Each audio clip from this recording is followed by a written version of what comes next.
Thanks for tuning into the Cape Fear Sports Report. On this week's show, we're going to check in with a coaching legend, a surfing legend, and check out all of last week's high school basketball action. And it's a beautiful day here in Carolina Beach. We'll take the plunge for the Special Olympics. No shoes, no shirt, no problem. This week on the Cape Fear Sports Report.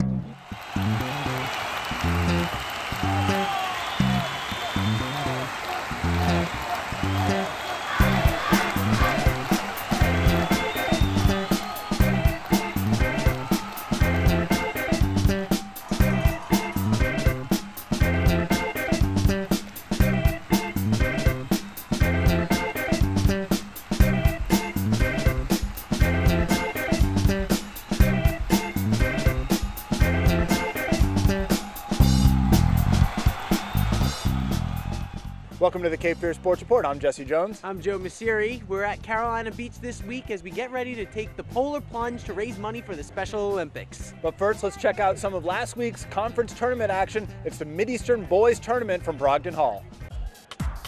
The boys Mid-Eastern Conference Tournament got underway Tuesday as the number 3 seed Hoggard Vikings hosted number 6 Ashley. The Screaming Eagles came in as underdogs, but Travis Keys is the recipient of the nice pass and finishes the play with a two-handed jam. The game went down to the wire with the score tied. Ashley had the ball with just seconds remaining, but Lawson Aarons comes up with the steal and is fouled, sending him to the charity stripe. He cashes in as Hoggard survives with the 48-46 win as the Vikes were able to move on to the semifinals. We just made a couple of plays down the stretch with our defense. They had a couple big shots down the stretch too. So, Lawson just made a play down there, stealing that inbounds pass. So we'll take it, move on. Postseason basketball, it's not what it looks like. It's trying to find a way to win. So we're fortunate to be playing again on Thursday. Rose topped New Bern in the other opening round contest, setting up Thursday's Final Four at Brogdon Hall. Laney and Hoggard faced off in the opening game of the Mid-Eastern Final Four. Lawson Aarons gets the steal and goes coast to coast. Vikings go up 19-11 on the layup. Laney would get the lead down to 2 as Bishop Flood hits the little baseline runner late in the second quarter. Tyler Thayer hits the three-pointer from the wing, giving Hoggard a 26-22 halftime lead. The Vikings would extend that advantage early in the third quarter. Drew Combs picks up the loose ball, knocks down the jumper, giving Hoggard a 32-22 advantage. Laney wouldn't go away quietly. Josh Shackelford gets into the paint. The Bucks were able to get the lead down to 4, but Hoggard opened their lead back up to 9 points headed into the fourth quarter as Aarons hits the jumper. Thayer then keeps things going. He hits the trifecta from the corner, putting Hoggard up 48-34. The Vikings roll. They pull away for the 53-36 win, advancing to Friday night's championship game. We talked about how in tournament play, when you're playing teams you've seen twice in a year, that somebody else has got to step up and do something. And I thought Tyler Thayer did a good job for us tonight, giving us some points, knocking some shots down. I mean, my coach has been telling me all year I got to step up, and we had to have offensive production without Stillman.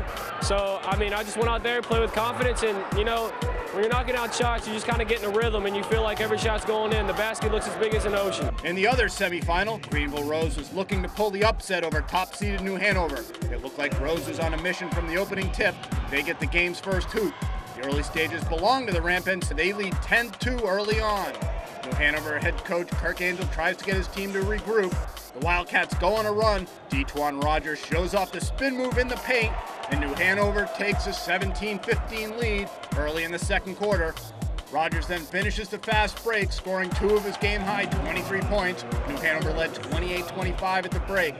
New Hanover picked up their defense in the second half. Ray Jackson gets the steal and the dunk down the other end. The Wildcats cruise.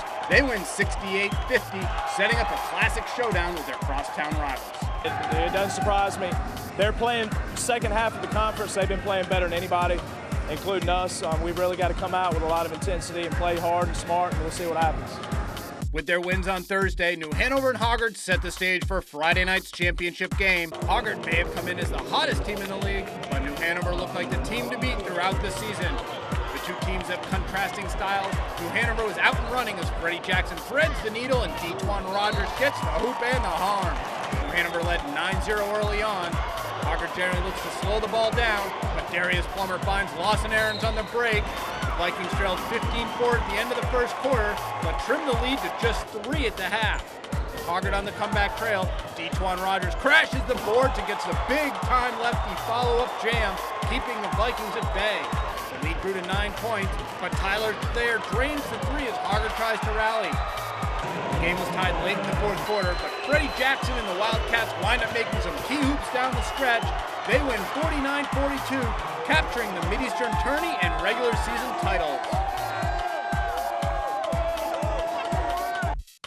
Well, with this team, sky's the limit with this team because we got a whole bunch of talent. It's just, if everybody bring it every single night, we can go as far as we want to go.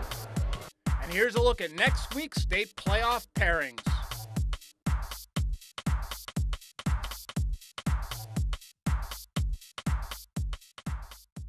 It's a nice run by Hoggard to make their way to the championship game, but the top seed New Hanover prevailed. We'll follow them as they try and make a run for the state championship. You can log on to CapeFearSportsReport.com for updates throughout the week. And stay tuned. Coming up, of course, we're going to cover the Polar Plunge, but next we've got more high school basketball action. We'll check out the Waccamaw Conference and the girls' Mideastern action. You're watching the Cape Fear Sports Report, driven by the Stevenson Automotive Group.